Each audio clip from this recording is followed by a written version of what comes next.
Which one should I try? I would suggest trying that one if that's your first time, but you could also do that one. What is this one right here? I don't know.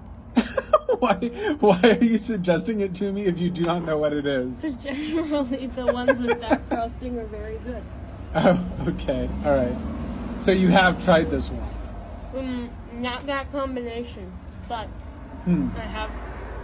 Are they Actually, different I have tried it with combinations that every day or something? Like, you've been here several times. Sometimes. How do you not know what this is if you've been here several times? You know the basic flavors, but you also... But they mix them up. Yeah, they mix them up. Are they fresh every day? Yep. I'm going to try it. You should. Here we go.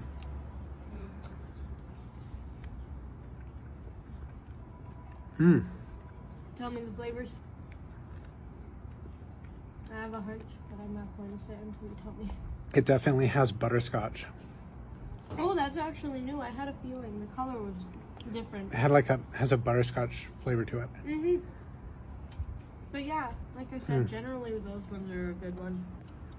That's peanut butter and something else. I'm assuming that's an apple-y cinnamon thing. You know what that one is. That one looks like coffee and butterscotch or something. Yum. I've never actually had one of their butterscotch ones, so this is a new one. Yummy.